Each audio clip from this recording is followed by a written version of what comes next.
Hello. Thank you for joining me. My name is Joseph Barth. I am a senior consultant at Neudesic. I am going to talk about SQL Server 2016 operational analytics, and I'm going to go over the new feature set for 2016. I'm going to focus on column store indexes for the talk, and then I'm going to deep dive in query store, and then have a demo that'll highlight some of the features of 2016. Like I said, I'm a senior consultant. I've focused the last 8 years on SQL Server. I am a 2016 MCSE Data and Management and Analytics certified. Just got that. So I've been really excited to be a part of the SQL Server and database community. I'm the past chapter for Arizona, past Professional Association of SQL Server. So that we meet monthly every second Wednesday at the Microsoft office. We have talks on SQL Server, every aspect. So really great stuff there. And then also we do a yearly event called SQL Saturday. We've had success on those events. What they're about is, somebody will come in and present on a certain topic for 45 minutes or an hour, kind of like what I'm doing today. So it's really reach out to your local chapters and make sure you go to these meetings because it's really informational, gets you going, gets the talk going. It's where you can connect, share, and learn. So I always say reach out. So let's get down to business. Let's go a little bit about what the new 2016 features are out there. A lot of this page right here has to do a lot with DBA wise. So as far as performance, operation analytics, like I was saying, is it's going to give you the ability to do reporting off of your OLTP system with in-memory and as well as the column store feature. So there's so much more involved in-memory. The Hackathon version of SQL Server 2014, they brought on in-memory, giving the ability to do in-memory tables, in-memory objects. They have enhanced those. I'm not going to deep dive into those today. I do have a part of my demo is going to be have a little bit of in-memory, as well as the combination of column store indexing. So we're going to talk about column store indexing here in my next slides. Query data store is going to be a deep dive feature.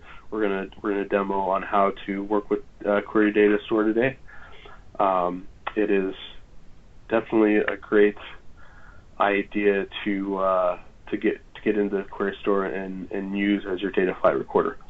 Also, a feature that was pretty cool is native JSON, allowing you to work with your JSON data. SQL Server 2016 allows you to do polybase and then work with JSON, so it is getting in the non-relational world.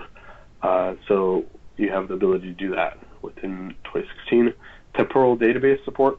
I will have in my demo a temporal database, but I'm not going to focus on that today. It gives you a point in time if you enable temporal on the table, so it's definitely a cool feature. I would look at definitely look at finding the talk on that and getting more interested as people use it and see how it will help you as far as versioning in your data goes. So the rest of these features, security, availability, scalability, are all kind of DBA-esque features, so always encrypted. There's some enhancement to that, row level security, dynamic masking, and then other informational things like TDE, enhanced oddity for OLTP. So there's a lot of things that you can do within SQL Server 2016 that gives you more mission critical performance ability. So higher availability, you have an enhanced always on. And then also scalability with an enhanced database caching. So I really don't want to get too much into these because I'm not going to focus on those. I'm going to focus on the operational analytics side now. And actually looking at the the traditional architecture of operational analytics, we see that you have your OLTP system, your application layer, and you input workloads data into the SQL Server, and then in order to do optimal reporting, you usually do an ETL process, which doing data warehousing, you have that implementation pull the data over to a separate database, and then you do your schemas, star Snowflake schema in your data warehouse, and then you do analysis cubes off those to get those reports that you need. Now the thing is, it's usually complex implementation. It requires 2 servers, and then also you have that ETL process that gives you data latency in your analytics. So you have some time between finding out what has happened in your data. That doesn't give you the real time, and sometimes companies want real time data, meaning query the data as it comes in. So it really, you need to look at it differently and be able to go to a different architecture. And in order to minimize that data latency for analytics, you would want to remove the ETL process, right? So that's what they've given you in 2016 the ability to do by minimizing the data, like creating no data latency, no ETL, and no separate data warehouse. The problem is, the challenges are analytics queries are resource intensive and cost blocking. So in an RDBMS system, obviously with OLTP, you need to minimize the impact on operational workloads and then have suboptimal execution of analytics on a relational system. So these are the things that you need to look at as a company. Do we need this? Now, this doesn't mean that operational analytics is for every scenario. Operational analytics is the ability to run analytics concurrently with operational workloads using the same schema. Now, this does not mean that it's a replacement for extreme analytics performance queries, possible only using customized schemas like star, Snowflake, and pre-aggregated cubes. So Joe Barth is not going to lose his data warehouse job right away. So this is not the fix for everything. It gives you the ability to do operational analytics on one relational data source, not multiple, and then also non-relational. You still don't have the operational analytics on non-relational sources like big data, things like that. So this is not the replacement for that. This is just the ability to do aggregations on large amounts of data within your OLTP system. Now, in order to do that, you need to create an updatable non-clustered index for analytics queries. What is a non-clustered column store index? Back in 2012, when SQL Server introduced non-clustered column store indexing, it was great because it gave you the ability to create a non-clustered column store index, and that would be in columnar fashion, allowing you to aggregate at high amounts of records fairly quickly. The problem was it was not updatable, so you couldn't. There had to be a process to be able to either drop or recreate the table or things like that, or do position switching and things like that. Not very usable in an operational system. It helped out a little bit with data warehousing, but they needed something more that you could update. So in 2014, they created the clustered column store index, which is updatable. Problem was you could not create any constraints on the clustered column store index. It was a whole table. It wasn't really viable to use on an operational system that's already been working, and it was kind of how do we make this better in order for you to just be able to drop queries and then create analytics queries, and that's what this is. So you're going to drop all the indexes that were created for analytics, and then you're going to create your updatable non-clustered column store on your table. So this means there's no application changes. Column store index is maintained just like any other index. Query optimizer will choose the column store index where needed. here's the diagram as far as the B tree on top of the relational table, the clustered index or heap. And then it shows you the delete bitmaps, which uses the delta row groups to manage the non-clustered index. This is kind of the straightforward, and I'm not going to deep dive in how the internals of this is, but this gives you the ability to do those aggregations on millions. You need a column store index on 1 million records or more, or it's just not worth it. So this gives you the ability to do that. Now the problem is the workload. What happens is behind the scenes, there's a lot of operations, and I'm not going to get into the. So Nico Niederbauer, I think is his last name. He is the foremost column store expert in SQL Server, MVP. He's if you Google column store index, you'll find him, his blog posts, and he goes through all the situations for column store indexing. He went through this in a great talk at Past Summit, and it was amazing. Obviously, I didn't remember every specific detail, but here is good kind of indication that there are other operations going on when you have an unclustered column store index, and you need to be able to minimize this operation. So if you have a deletion, you're going to seek row and delta rows, and there are going to be multiple of them, of course, and then if found, you delete a row. If not found, you insert a new delete row buffer. There's a little bit more operation than just a regular B tree non-clustered index, as well as update as well. So you need to think about if you're going to implement this into a system that's OLTP, you need to minimize that overhead. And in order to do that, you can create a column store on cold data by using filtered predicate to minimize maintenance. It's just like a filtered index on a regular index, a filtered index on just a regular index. So, then that gives you the ability to do analytics on your hot data. Their example, you do it with order status equals shipped. So now you have that ability to work on your hot data and make it transparent.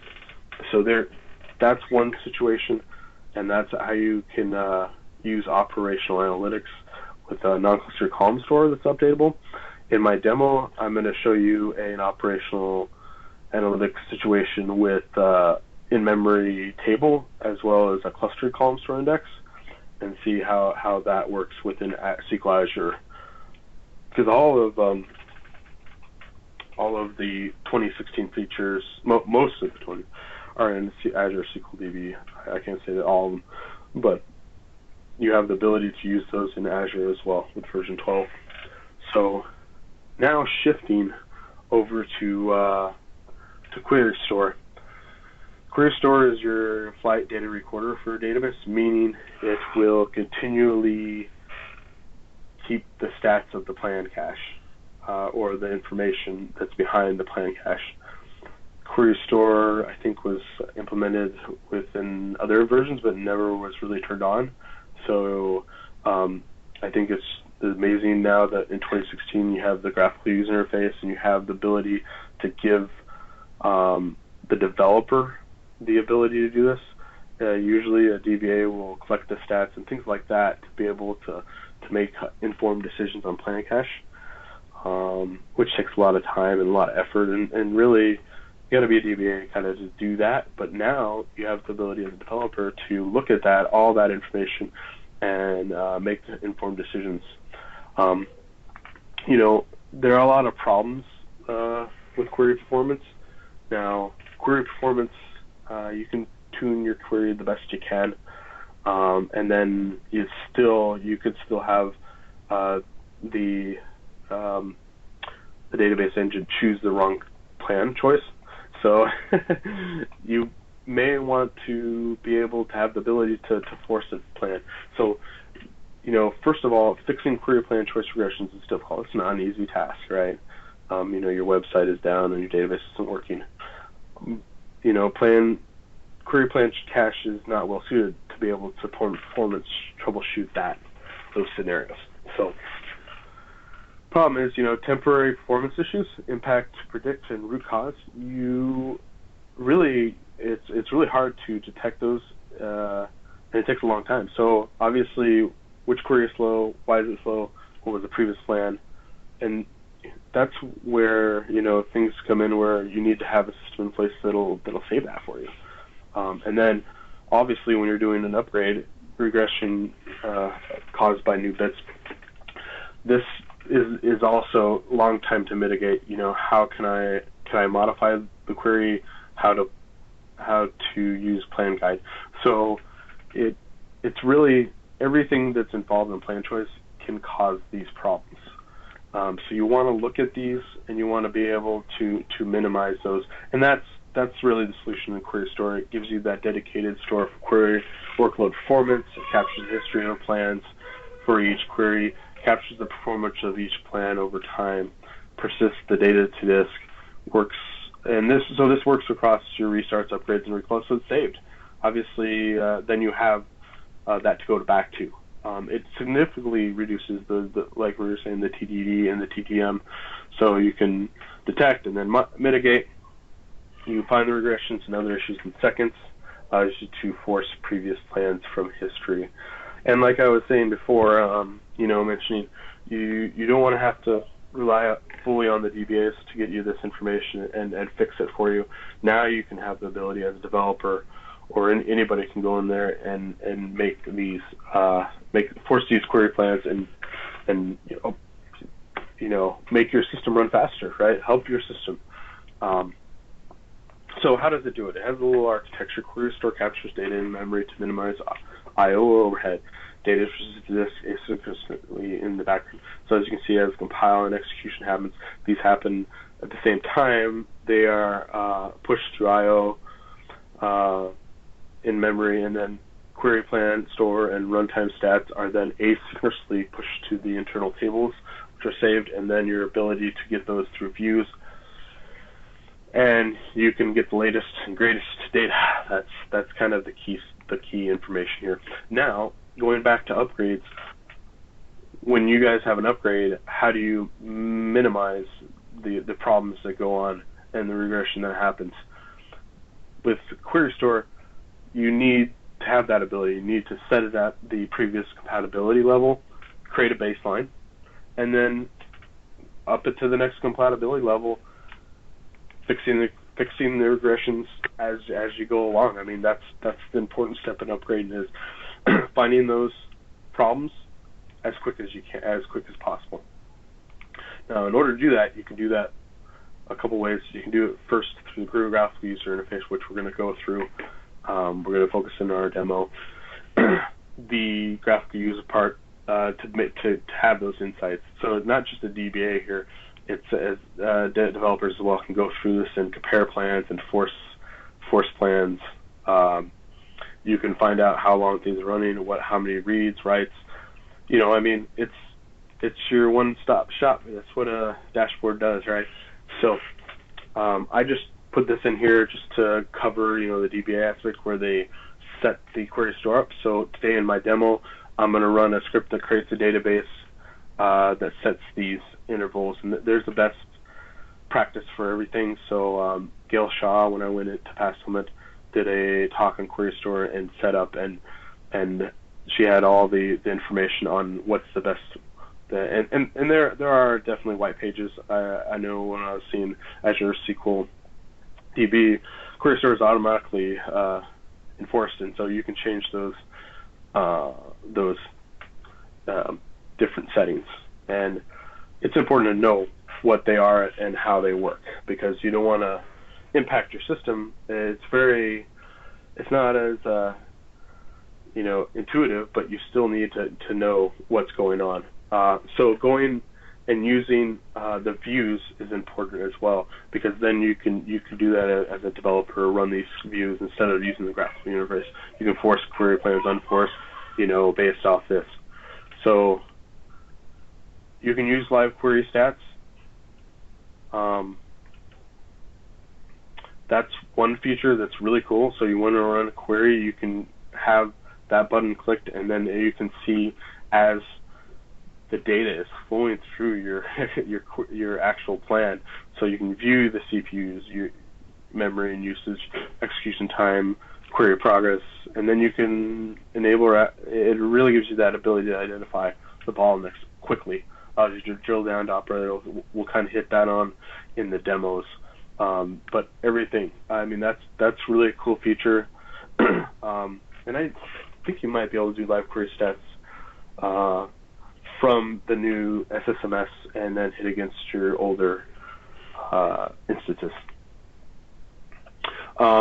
Query Store, like I said, in kind of ending with Query Store as far as information-wise capabilities, it helps you out quickly find and fix performance issues.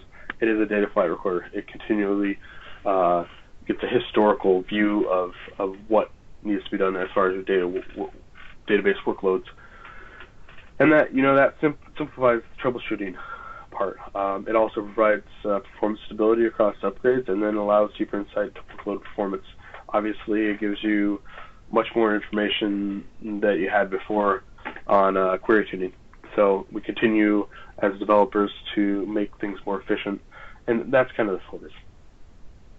So the last thing that I want to hit on was things that I've used kind of 2016 so far require, like, first of all, select star into does parallelism. Well, insert into now does parallelism. If you use with tab lock, but when you do an insert in with tab lock, it requires that you have no non-clustered indexes. Also, you must have identity insert turned on, so you allow for identity inserts. Also, instead of checking an if statement if the object exists, you use drop if exist. I have those in a couple of my my demo queries today. Cool feature, reduces code, and it's straightforward. Trim, no longer need to do rtrim, ltrim. I don't know how many of you have done that, but obviously you just now it's to say just trim please. So it's a pretty cool feature. String concatenation, I haven't really worked with it that much, but I did notice that there's an easy way to concatenate strings instead of having a plus, and keep on doing that. You just use concat_ws, the separator plus the variables. So, and then also string aggregation as well. Instead of using 4xml path, I've used that a couple times. String_aggregate name with the comma, if that's what you want for separator. So there are a couple of, I know, and there's so many more things. So these are things that I have noticed and I've pointed out.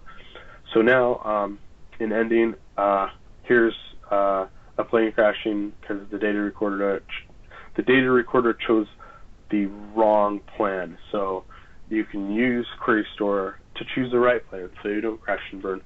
But as it is with all demos, I'm going to try to show you with the first demo, which would be our Query Store demo. It's going to be local, so hopefully I won't crash and burn in that. And then the second demo, I'll try to use Azure SQL DB to run a real operational analytics scenario, and then maybe possibly use some Query Store there as well. So thank you for listening. And I hope you got some information out of what operational analytics is and what Query Store can really do for you as well. So there are so many features in 2016.